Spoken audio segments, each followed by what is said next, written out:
Naipit ako sa parehong araw sa loob ng 1,000 taon. Sinabi ni Wu Chen, dahil nasa isang panig naman tayong lahat dito, magpapakatotoo na ako. Hihilahin ni Sis Rong ang kanyang mga puhunan mula sa mga negosyo na may kaugnayan sa pamilya Ding at 1 oras ang lumipas. Sinabi ni Guruibo, ang mga plano ni Ginoong Wu ay talagang detalyado, ayos. Tatawagan ko ang dalawa para dalhin ang mga dokumento rito. Sinabi ni Matandang Mao, maupo muna kayo, Ginoo at Binibining Wu. Samantala, magpapahangin muna ako kasama si kapatid Gyu. Napangiti si Wu Yurong. Dinalhan mo ako ng isang kasosyong pangnegosyo nang hindi man lang nagsabi, napaka-epesyente mo talaga. Tinanong ni Wu Chen, hindi ka ba nasiyahan? Habang pinaglalaruan ni Wu Yurong ang kanyang mga binti, lumapit siya kay Wu Chen at bumulong, nasiyahan.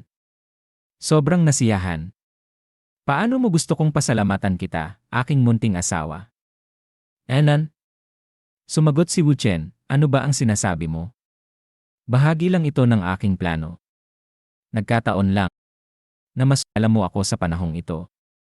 Tinitigan siya ni Wu Yurong, saka tumayo at nagsabi, Jeye, itigil mo na ang mga kasinungalingan mo. Pagkatapos, umupo siya sa kandungan ni Wu Chen at muling bumulong, ginawa mo ito para sa akin, aminin mo na. Lumapit siya sa kanyang tainga at marahang sinabi, lahat para sa akin, Jenen. Munting asawa, balak mo bang ipaalam kay Guruibo ang tungkol sa relasyon natin? Sumagot si Wu Chen, hindi naman sa hindi natin siya maaaring pagsabihan, ngunit wala naman din kailangang ipahayag sa kanya. Siyempre, kung malaman niya, ayos lang din eh. Hinalikan ni Wu Yurong ang baba ni Wu Chen at bahagyang kinagat ang kanyang liig bago mapanuksong sinabi, ganun ba, malikot na bata? O baka natatakot ka na ang pagkalat nito ay makaapekto sa iyo at kay Li? Nanlaki ang mga mata ni Guruibo at tila hindi makagalaw. Sinabi niya, Ginoong Wu, tinawagan ko na sila. Sa kanya, iniisip niya, hindi ako namamalikmata, siya kasama si Wu Chen. Ito ba talaga ang Wu Yurong na kilala ko? Sa isang pagtitipon noon, nakita ko mismo kung paano ginawa ng mga taong kasing yaman ng aking ama ang lahat para mapasaya si Wu Yurong. Pati ang tiyuhin ko minsan ay nagsabi, kung papayag si Wu Yurong na pakasalan siya, agad niyang hihiwalayan ang kanyang asawa. Isang babaeng tulad niya. Paano siya napunta kay Wu Chen, na 22 taong gulang lang? Ang isang lalaking kayang hawakan si Wu Yurong ay dapat na hindi pangkaraniwan at nakakatakot.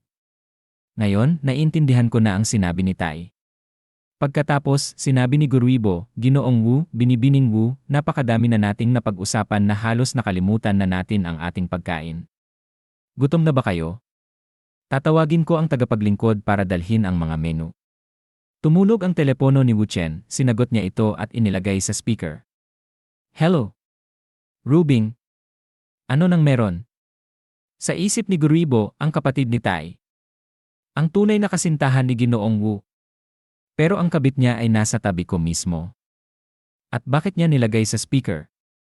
Isinasama ba niya ako at si Tai sa bulong ito?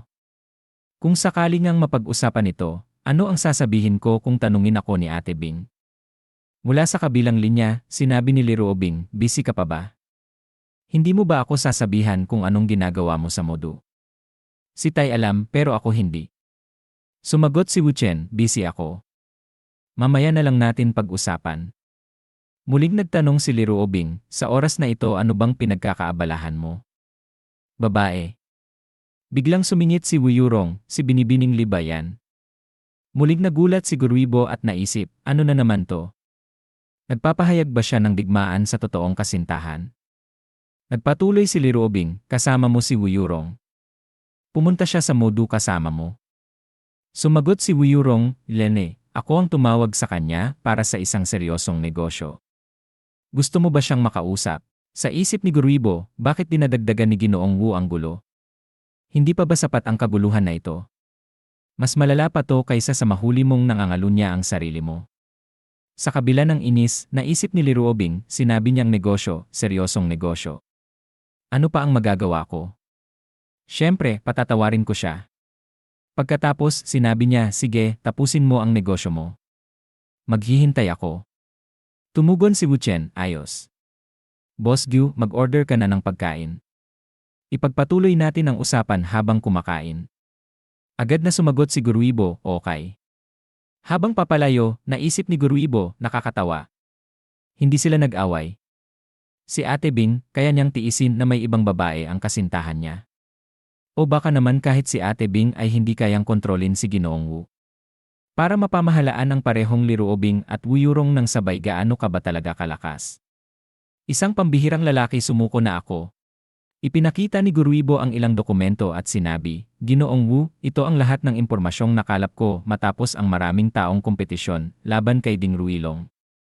Lahat ng kumpanya sa ilalim niya, mga hawak na stocks, paglilipat ng pondo, nandito na lahat.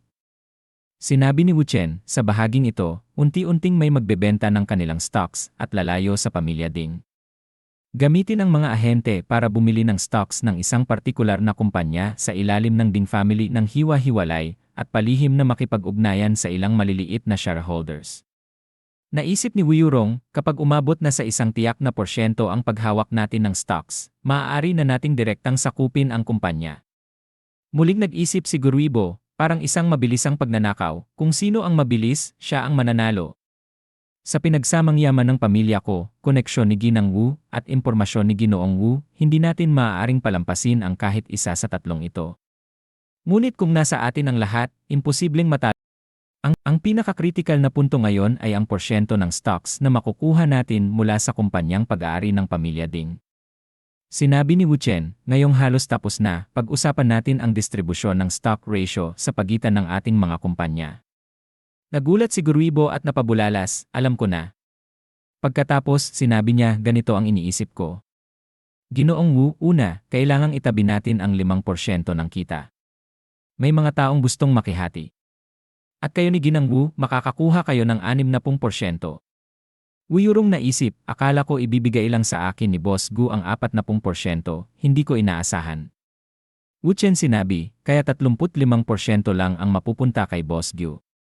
Guruibo sumagot, iisipin ko na lang ito bilang paggawa ng isang kaibigan kay Ginoong Wu. Wu Chen nagtapos, talagang bukas palad si Boss Gu. Para sa ating lumalagong yaman at masayang pagtutulungan. Pagkatapos ng hapunan, sa silid tulugan, sinabi ni Wuyurong, napakatagal ng usapan natin, nakakainis. Humiga ka, aking munting asawa. Hayaan mo akong gawin ito ng sarili kong paraan ngayong beses. Umupo siya kay Wu Chen, bahagyang umuungol, lali.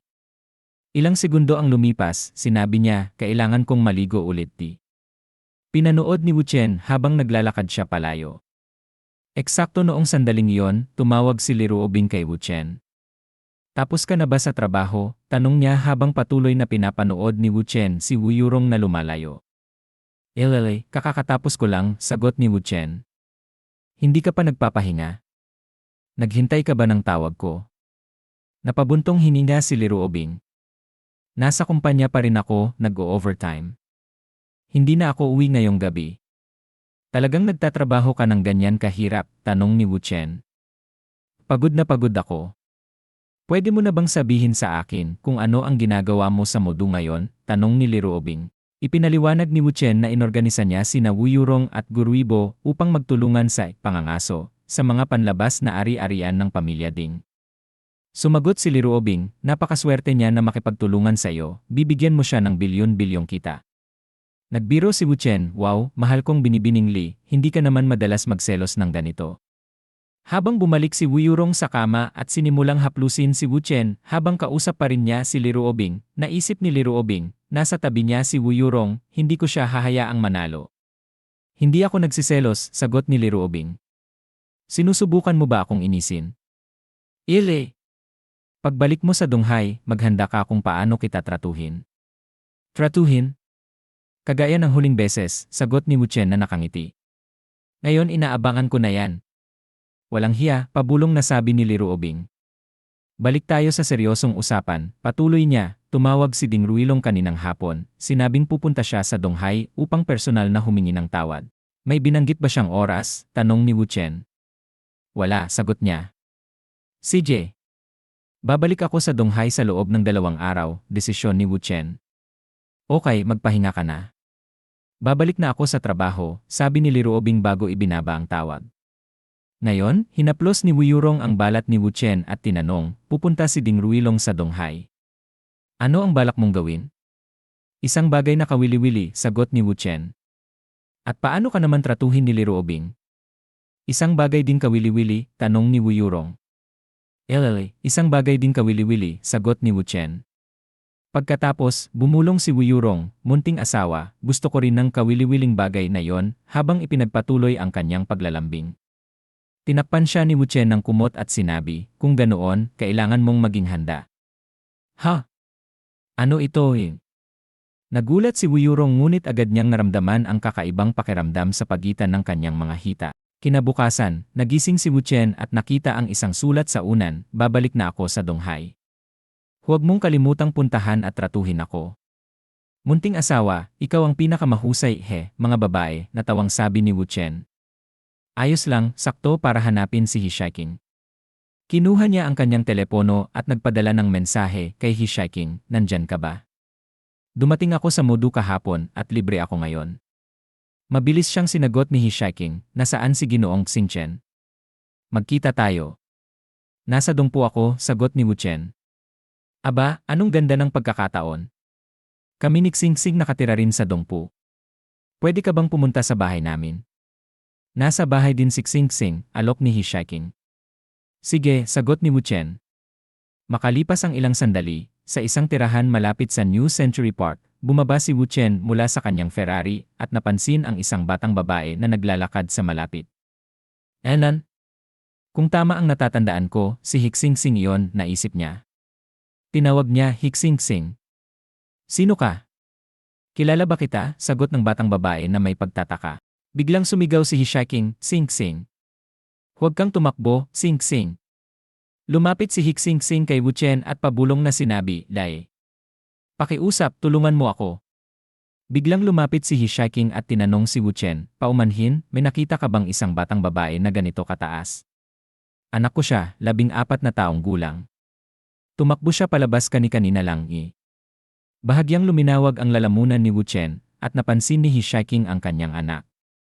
Hinawakan niya si Xingxing sa damit at pinagalitan, Xingxing. Nakikipaglaro ka ba ng taguan sa akin? Maraming salamat, sabi niya kay Wu Chen. Walang anuman. Maliit na bagay lang, sagot ni Wu Chen. Nag-aaway ba kayo dahil sa pagguhit? Ha, nagulat si Hishaiking. Sino itong lalaking ito? Hindi ko siya kilala, pero parang alam niya kami at pati ang tungkol sa pagguhit.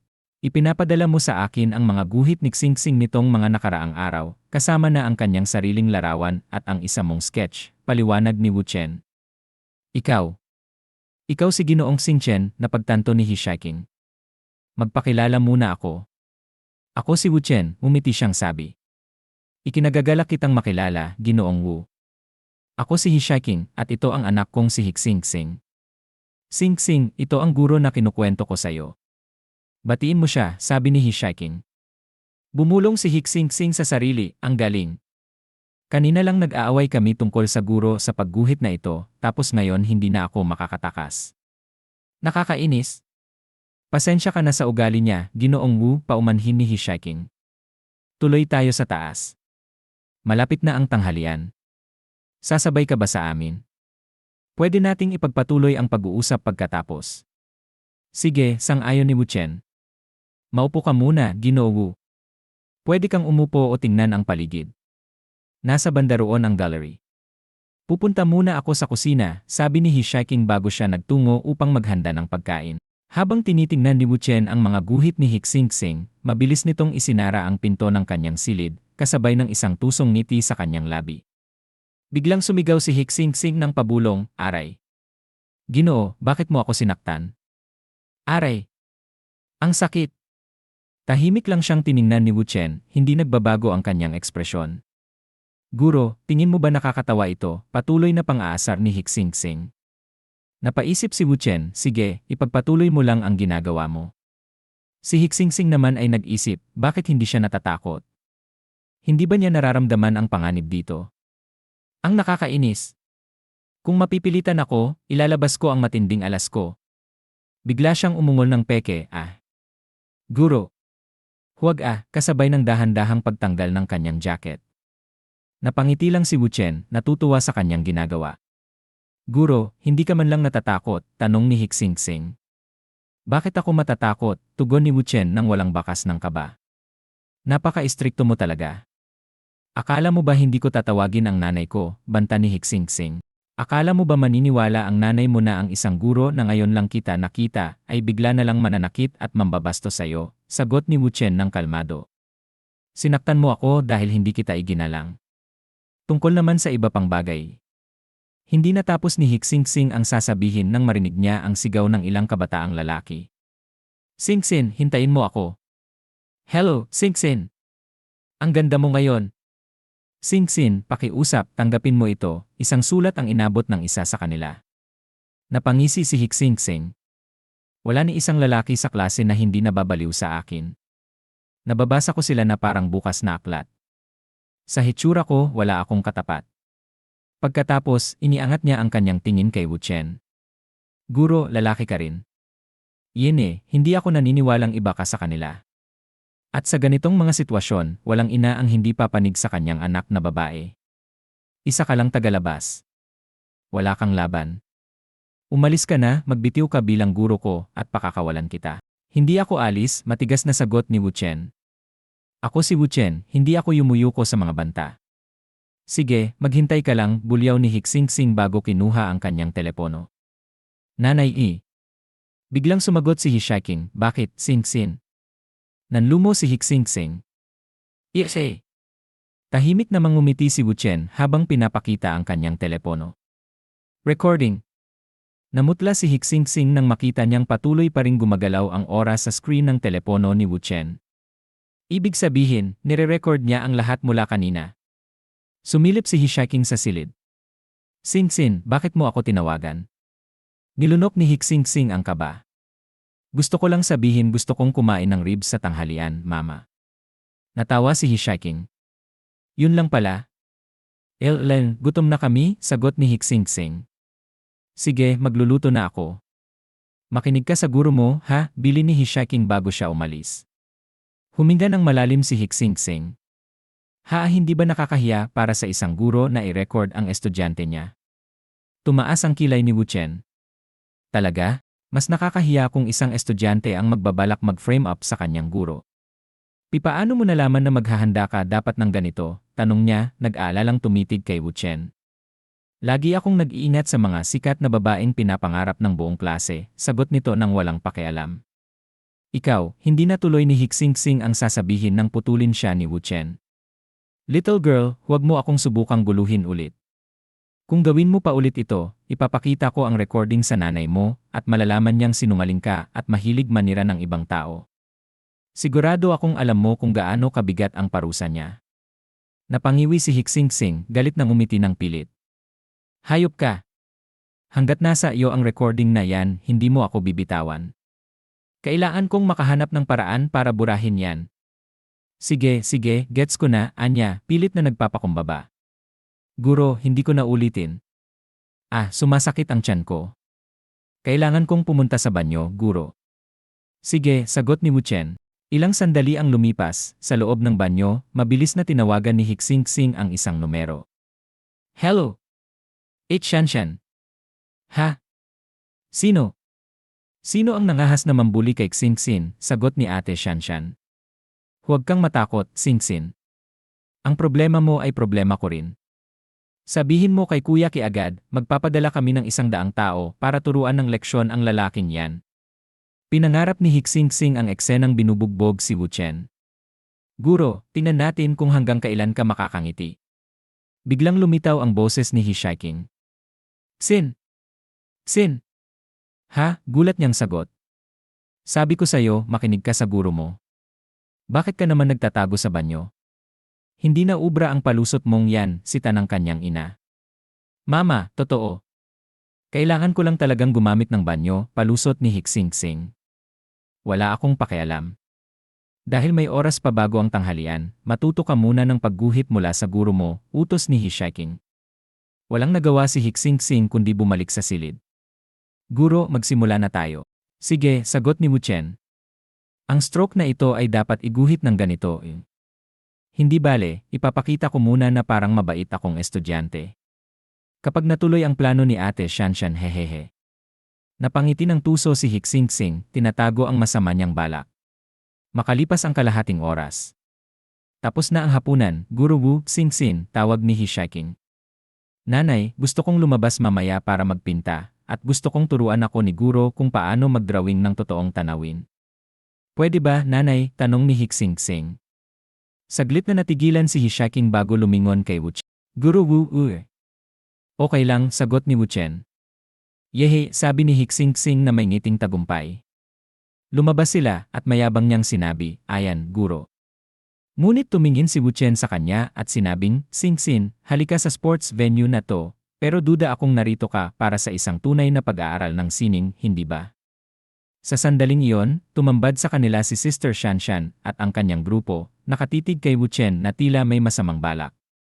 Big Brother Qi ay nagsabi, sa wakas. Matagal kitang hinintay. Biglang kinuha ni Hixingsing ang kanyang bag mula kay Wu Chen at sinabi, Ate Shanshan, Big Brother Qi. Big Brother Qi, bakit ka tumawag ng napakaraming tao? Hindi naman kailangan. Sumagot si Brother Qi, sa tingin mo ba? Para sa akin, parang kulang pa nga ito. Sino sa dungpo ang hindi nakakaalam na si Xingxin ay ang junior sister ko? Gusto kong makita kung sino ang hangal na nangangahas gumawa ng ganitong bagay. Ang tapang mo. Habang pinalilibutan si Wu Chen ng mga siga, ang kanyang lihim na kasintahan ay nagsabi, tama. Nangahas pa siyang pahirapan si Xingxin. Tingnan niyo siya, ang matandang ito ay takot na takot. Idinagdag ng kanyang kaibigan, ni hindi man lang siya makagalaw. Tahimik lang na tinitigan sila ni Wu Chen. Hinimok ng kanyang lihim na kasintahan, mga kapatid, ano pang hinihintay niyo? Bugbugin na siya. Tinanong ni Brother Qi, Xingxin, ano ang gusto mong gawin? Ako na ang bahala para sa'yo. Sinabi ni Hixingsing, Big Brother Qi, ako eh. Isang lalaki sa likuran ang pabulong na nagsabi, si Ginoo Wu yan. Patay tayo rito. Kung may mangyari, kailangang ipaalam ko agad sa boss. Big Brother Qi ay nagsabi, Xingxin, napakabait mo kasi. Ang mga mababait na tao, lagi silang inaapi. Sige, bugbugin natin siya. Ikaw ba si Tang Xinbao na nagpapanggap na guro? Lumuhod ka at gumapang papunta kay Xingxin at humingi ng tawad bago ako makabilang ng 3. Sumagot si Wu Chen, Maoki, alam ba ng pamilya mo kung gaano kakagaling sa labas? Napikon si Maoki, uy, bata. Magaling ka, Kilala mo pala ako, pero may lakas ng loob ka pa ring umasta ng ganyan. Sinabi ni Wu Chen, hindi ba't away lang naman ito? Bakit sinasabi mong inaapi ko ang mga bata? Napakunot no si Maoki, ano daw? Ang kanyang kaibigan ay nagsabi, grabe, ang galing nitong taong tumagpanggap. Ang isa pang kaibigan ay nagdagdag, nagpapatawa ba siya? Akala niya ba kayang harapin kaming lahat ng mag-isa? Sinabi ni Wu Chen, Big Brother Qi, kailan tayo magsisimula? Hindi na ako makapaghintay na basagin ang hangal niyang mukha. Lalong nainis si Maoki at sumigaw, buong buhay ko, wala pang nangahas umasta ng ganito sa harapan ko. Mga kapatid, bugbugin niyo na siya, biglang tumunog ang kanyang cellphone, at inisip niya, ringtone ni tatay. Bakit bigla siyang tumatawag sa ganitong oras? Sinabi ni Maoki sa kanyang mga kasama, Laye. Sandali lang, si tatay tumatawag. Tumingin siya kay Wu Chen at sinabing, sinwerte ka. Samantalahin mo na ang pagkakataong ito para sabihin ang iyong huling habilin. Sinagot niya ang tawag, Tay. Ano po yun? Sinermunan siya ni Old Mao, ikaw talagang bata ka, hindi ka ba pwedeng isang araw na hindi nagbibigay ng sakit ng ulo sa akin? Ha? Babaliin ko yang mga binti mo. May ginawa ka na ba? Nalilitong sagot ni Maoki, Tay, ano pong ibig niyong sabihin? Tinanong ni Mao si Rusong, tatanungin kita ulit, may ginawa ka na ba kay Ginoong Wu? Lalong nalito si Maoki, Tay, sino po bang sinasabi niyo? Galit na sagot ni Mao si Rusong, tinipon mo ang napakaraming tao para pumunta sa parke at bugbugin ang wala namang kasalanan, tapos tinatanong mo pa ako kung sino. Bakit ba kita ipinanganak kung ganyan kakatanga? Napamulagat si Maoki, ha? Hinirit pa ni Mao si Rusong, hamumukha mo. Sumagot ka. May ginawa ka na ba? Pautal-utal na sagot ni Maoki, hindi pa po. Muling nagsalita si Mao si Rusong, mabuti, huwag kang gagalaw ni isang pulgada. Alam mo bang halos ituring ni Uncle Gu na parang ama niya si Ginoong Wu? Akala mo ba mas mataas ka sa kanya? Nandyan ba si Ginoong Wu? Sumagot si Maoki, opo, nandito po siya. Inutusan siya ni Mao si Rusong, iabot mo sa kanya ang telepono. Dahan-dahang iniabot ni Maoki ang cellphone kay Wu Chen, o ganito kasi si Tatay Di. Nagbulungan ang kanyang mga kaibigan, anong nangyayari? Bakit ibinigay pa ni Big Brother ang cellphone sa matandang to? Ang labo, hindi ko na maintindihan. Magsalita si Wu Chen, Boss Mao, sumagot si Mao si Rusong, Ginoong Wu, ito ay isang malaking hindi pagkakaunawaan. Hindi ka kasi kilala ng inutil kong anak kaya nangyari ito. Huwag mong hayaan na abalahin ka ng katangahan niya. Patawad po. Sumagot si Wu Chen, ayos lang. Nagpasalamat si Mao si Rusong, maraming salamat sa inyong kabaitan, Ginoong Wu. Pag-uwi niya, papaluin ko to ng husto. Huwag kayong mag-alala. Tumango si Wu Chen, sige, Boss Mao. May iba pa akong gagawin. Ibinalik ni Maoki ang cellphone at sinabing, hindi na kami lalaban, okay? Mali ako, Uncle. Hindi ko alam na si Uncle Wu lahat ng ito ay isang hindi pagkakaunawaan. Naguguluhan ang kanyang kaibigan, ha? Anong nangyari? Bakit biglang tinawag siyang Uncle? Nakakainis. Naiinis ako dito. Nagulat si Hiksing-sing at nagtanong, ano ang sinabi ni Big Brother Ki sa guro ko kanina? Sumagot si Shanshan, parang tinawag siyang Uncle Wu Ji. Sumigaw si Maoki sa kanyang mga kaibigan, ano pang inaangal nyo? Tumahimik kayo at humingi ng tawad kay Uncle Wu. Nag-aalangan ang isa, ha? Sinampal siya ni Maoki at sinabing, bobo ka ba? Hindi mo ba naiintindihan? At sabay yumuko si Maoki at sinabing, Uncle Wu, patawad po. Kasunod nito, nag-isip ang kanyang mga kasama, patay, kung nagsorry na si boss, tayo na rin. Sabay-sabay nilang sinabi, Uncle Wu, patawad po. Malumanay na sumagot si Wu Chen, mga gangster pa kayo niyan. Sige, umalis na kayo. Sumunod si Maoki, narinig niyo si Uncle Wu, balik na tayo. Habang papalayo sila, tumingin pa si Maoki kay Wu Chen at sinabing, Uncle, aalis na po ako. Tahimik na nag-isip si Hiksing-sing, dapat samantalahin ko ang pagkakataong ito para makatakas. Hindi ko inaasahan na ganito ang mangyayari. Biglang hinawakan ni Wu Chen ang kanyang hood at nagtanong, saan ka pupunta, Hiksing-sing? Nauutal na sumagot si Hiksing-sing, guro ito ay isang maling pagkakaintindi, pakiusap, huwag mong ipaalam ito kay mama na angako akong makikinig ako sa lahat ng sasabihin mo mula ngayon, guro. Tinanong siya ni Wu Chen, talaga ba? Sumagot si Hiksing-sing, syempre. Guro, mas mahusay ka kaysa kay Kuya Ki. Susunod ako sa'yo, ipinapangako ko. Biglang nagpadala ng mensahe si matandang Mao, Ginoo Wu, hayaan mo akong bilhan ka ng inumin. Pumunta ka sa ikalimang palapag ng Golden Regal Ade. Sana magustuhan mo ito. Sinabi ni Wu Chen kay Hiksing-sing, Sing-sin, tuturuan kita kung paano gumuhit buka. Umuwi ka na muna. Sumagot si Hiksing-sing, ha sige, guro, kita tayo bukas. Ilang sandali ang lumipas, sinabi ni matandang Mao, Ginoo Wu, narito ka na. Umupo ka rito.